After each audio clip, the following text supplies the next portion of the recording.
வணக்கம், காஞ்சிகேசன் பேசுகிறேன். எப்படி இருக்கீங்களா? எம்ஜிஆரை பற்றி ஒரு நியூஸ் படித்தேன், அது பேசலாமா? எம்ஜிஆருக்கு இந்த உடம்பு சரியில்லாத போது அவர் அமெரிக்காவுக்கு போய் தான் ட்ரீட்மெண்ட் பண்ணணும்னு சொன்னாங்க.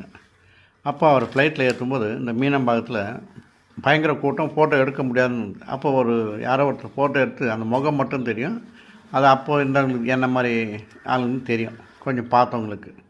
அப்போ அந்த ஃபோட்டோ பயங்கர பிரபலம். எம்ஜிஆர் முகன் ஃபோட்டோ அதை ஃபோக்கஸ் பண்ணி எல்லா பத்திரிகையிலும் வந்தது. அதுக்கு ஏற்பாடு பண்ணது யாருன்னு பார்த்தா இப்போ தான் தெரியுது. அதாவது ஒரு இதில் படித்தேன், அதை நோட் பண்ணியிருக்கேன்.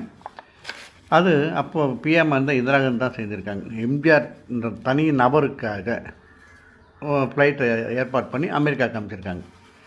அது அந்த ஹாஸ்பிட்டல் போட்டு புரூக்லின் ஹாஸ்பிட்டல் ஏதோ சொல்லுவாங்க, கரெக்டாக அந்த டாக்டர் பேர் தெரில, அதுக்கப்புறம் வேணால் பார்த்து சொல்கிறேன். அப்புறம் அந்த ஹாஸ்பிட்டல் எடுத்த ஃபோட்டோலாம் அப்படி வந்தது. அதே மாதிரி எம்ஜிஆர் அந்த ரிலீஸ், அதாவது அங்கேருந்து வந்துட்டார், சென்னைக்கு வந்தாச்சு.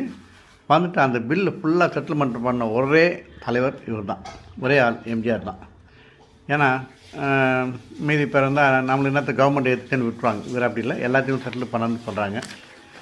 அதே மாதிரி அவர் இறந்தப்போ ஜனாதிபதி, துணை ஜனாதிபதி, எல்லா முப்படை தலைவர் 3 பேருமே வந்தாங்க. அது மாதிரி யாருக்கும் அவ்வளோ ஃபுல் கவர்மெண்ட் இதில் வரமாட்டாங்க, இவருக்காக வந்தாங்க. அதே மாதிரி எல்லா ஸ்டேட்லேயும் ஒரு நாள் லீவ் விட்டாங்க. பார்லிமெண்ட்டில் அரசாங்க கொடி அரைக்கம்பத்தில் பறக்க விட்டது இவர் ஒருத்தருக்காக தான். அதே மாதிரி இவருக்காக ஒரு தனி ஸ்டாம்ப்ஸ் ரிலீஸ் பண்ணாங்க சென்ட்ரல் கவர்மெண்ட். தனி ஸ்டாம்ப்ஸு, ரூபா நாணயம் ஒன்று ஓப்பன் பண்ணாங்க, காயின் போட்டு எம்ஜிஆர் காயின் ஒன்று. அதே மாதிரி சென்ட்ரல் ஸ்டேஷனை இப்போ என்ன பேர் தெரியுங்களா? புரட்சி தலைவர் எம்ஜி ராமச்சந்திரன் அதனுடைய பேர். அது பெரிய பெருமை, அதெல்லாம் எம்ஜிஆர் மட்டுமே கிடைக்கும். அதே மாதிரி இவருக்கு பார்லிமெண்ட்டில், அதான் பார்லிமெண்ட்டில் தான் எம்ஜிஆர் சொல்லலாம்னு வச்சுருக்கோம். கனடா நம்மளுக்கு மேலே அவங்க கனடாவில் எம்ஜிஆருக்கு தனியாக ஸ்டாம்ப்ஸே போட்டாங்க. இது ஐநா சபையில் பாராட்டின ஒரே தலைவர் வேணால் அப்புறம் அது அரசியல் போயிடும். ஒரே நபர் எம்ஜிஆர் தான் அப்படின்னு அதையும் சொல்கிறாங்க. இன்னொன்று,